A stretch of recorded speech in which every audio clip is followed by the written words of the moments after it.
let's talk about people, but not like in a bad way. I'm gonna tell you a story because I'm a Tori Steller. Who is Tori Steller? That sounds like a name. I'm a storyteller. And I just like to make my experiences into stories that make sense, and from there kind of figuring out like what I believe based off that story and how that affects my life, because this is how we operate as humans. So by me sharing my stories with you, I'm giving you an experience that I've went through and how I kind of maneuvered around it, or if I'm still maneuvering around it, because that's just what we do as humans, and the stories we tell ourselves have a lot to do with how we interact and how we behave, and obviously that's going to affect the results we get in our life. Whether we're happy or sad all the time, you're going to start realizing that your behavior has a lot to do with that. So, what's my story? So I'm at work. I can't believe this happened. Okay.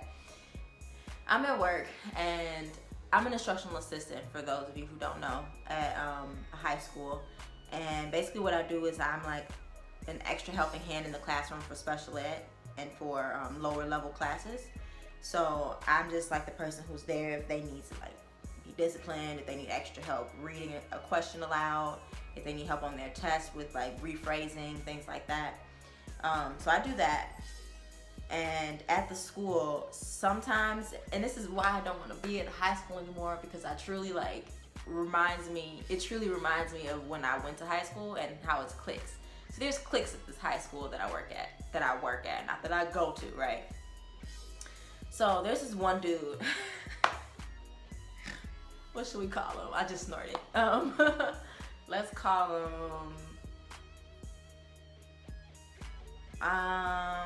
Let's call him Leo.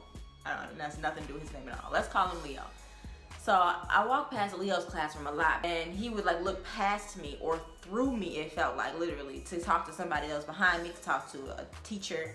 And it always kind of felt like he was ignoring me. So sometimes when there was nobody else in the hallway, he would look at me and say, "Hey, how you doing?" But when there was other people around, he didn't even acknowledge me. So this is one. This happened multiple times, right? I'm a very like chill person, so I didn't react. I don't usually react quickly. I respond a lot better because I think, I reflect. But sometimes that's not good because I let it sit, but that's another story. So that's one thing that he does consistently. Another thing he does is he'll come into the classroom when I'm talking to another teacher, and it's just me and her, and it's like her planning period, so we don't do anything. We just kind of talk and maybe talk about what we're going to do in the class, maybe talk about life a lot. We talk about life a lot. And we'll be in like deep conversation, and people just come into the classroom all the time. But he comes in and he'll look directly at her, avoid eye contact with me, even though I'm sitting in front of her, and he'll just start talking to her like I'm not there. And I'm like, I could have sworn I was sitting here. Whole human being right here. Like, whole human being. Like, yeah. Okay. So that happened like 3 or 4 times. Now, I've been working there I've been in this department since October, right? So this has been happening since October, consistently. Sometimes I'll joke around and I'll be like, "Hey, how you doing? You gonna say hi?" And like, I'll just be passive aggressive. And he'll be like, "Oh, hey, how are you?" But he'll continue to talk to the teacher through me as if I'm not there. So the other day, I had a bad day the day before that. I was like in my feelings for some reason. If you watched my Snapchat, you saw I was all up in my feelings. I don't know why. But so that night was like a weird night for me. I was upset. I was crying, to be honest with you. And the next day, I was still kind of like feeling the residue of the night before. So I was like a little more snappy, a little more sensitive. And he walks in the classroom. He's like, "Hey," and looking at the other teacher, "Hey, so did you talk to the student about blah, blah, blah, blah?" And I turn around. I sit there for a little bit like I normally do and just listen to him talk. But today, or that day, I was like, "But hold the fuck on. Like, do you not see me fucking sitting right here? Like, hold on. You just gonna walk in and not speak to me. You gonna walk into this motherfucking classroom one more time and not act like I'm sitting here. I'm gonna need you to walk back out and speak to me like you know something about your life." I could not help myself. I just snapped. So like before I could even think about what I was saying, I was going off on this man. And do you know, he walks out the classroom like, okay, I'm gonna try again. I'm like, "Yeah, try again." He walks out the classroom. He walks in, he's like, "Hey, blah, blah, blah, blah, blah." Still not talking to me, like laughing, like that's funny, like I'm still not gonna acknowledge you. Bitch, is you blind? Do you know I was like, okay, I'm just gonna leave. I'm just gonna go. I just got up and walked off before I cursed this man out for real. Cause I already kind of came out and cursed this out. Tasha came out. If you know who Tasha is, if you know me, Tasha is my alter ego that comes out when I'm pissed. So she came out at work, and just a little bit, like 15%. And I was like, you got, okay, before I go off on you, I'm just gonna leave. So I leave. And I'm pissed. And I still have like students I have to work with. I still have other teachers that I'm supposed to be helping. This is like the beginning of the day. So I'm like, I can't walk around pissed off all day. So I'm like literally heated. Like, this motherfucker gonna walk in one more time and not speak to me like I'm invisible. Like I'm done with you walking in and disrespecting me. Like I'm just going off in my head. And I'm walking down the hallway. I'm like, I cannot be in this mood for the rest of the day. So after that last period ends, I go off and I find a little office in the corner. And I turn the lights off and I go on YouTube and I find a 5-minute positive mind meditation. And I just sit my little black ass down in the office and I'm like, I'm just going to meditate, because if I don't, I'm going to snap someone's head off today. So I sit there, I get my life real quick, see my hands, I get my life, I calm myself down, I get myself in a positive mood. I remind myself that this is my journey and this is my story and nobody else has control over my reaction and my response but me. And my responses really dictate the way my life is going to be. So if I want myself to be in control of my life, I need to take control of how I feel about these situations, which means I need to control how I respond. So reminding myself that I have the power to control how I respond and I have the power to control my environment. That just shifted my whole day. And after that, I was feeling better because I was in a different mindset. So like, what's the moral of this story? I would say the moral of this story is when people tell you or do things that irk your soul, like how it irked my soul with Leo, you can't let that person have control over you. And that's exactly what it is when you let them piss you off like that. Like, you are letting them control your life. How long do you want somebody else to control your life? How often do you want somebody else to control your life?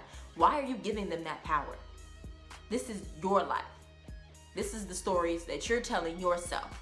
You have complete control over how you respond to situations, and people don't realize this. And sometimes, yes, you get caught up in your emotions and you can't think through it. But the more you start practicing this, the more you start realizing that, yo, I actually can control my environment a lot more than I think I can. The more you start telling yourself that I can control my environment, the more you actually will control your environment, and the more you're gonna start having more control over your life in general. Like, people are not gonna be able to piss you off, and that's a beautiful feeling. Like, the fact that it took me a amount of 20 minutes to chill out after that, I could have been pissed off the rest of the day, and the old Chantel would have been pissed off the rest of the day. The old Chantel would have been hurt because I'm sensitive, but I let it go. It's not even the fact that I like ignored it. And I knew it was there. So the first thing I would say is you have to acknowledge that it's there. You have to realize what's happening. You have to realize that you reacted and not responded. Instead of responding, there's a difference in the two. Maybe I'll explain that in another video. You have to realize that you have complete control over how you're going to respond to this situation. And once you realize that, take action towards changing how you're behaving. Because the first thing you want to do is change how you behave in order to change how you respond. So me going into the office and meditating for 5 minutes, literally 5 minutes, that's all I took, changed the rest of my day. It altered the rest of my day. I could have been pissed off the rest of the day. I was good after that. And I saw him and I ignored him because I still, gotta put my shield up. I can't just open back up right away. I know myself. It takes me a little bit of time to reflect. So I still like, okay, I'm gonna speak, I'm gonna be cordial, but I'm not about to be giving you more power over my life than you deserve. Nobody deserves to rule your life but you. You rule your life. You are the creator of your life. You are the creator of your reality. You are the one to make your dreams literally come true. Literally make your dreams come true. You think about what you want to do and you start acting on that. you have total control over who you are. Change your self-image, change how you respond to things. You control your freaking life. I don't know how much more I can emphasize that. And with that being said, I would say the first step you want to take is start teaching yourself to acknowledge when situations like this occur. Like, make sure you know what just happened. Like, analyze it. Don't just let your emotions completely take control of you. Your emotions are a tool. They're showing you that you're angry.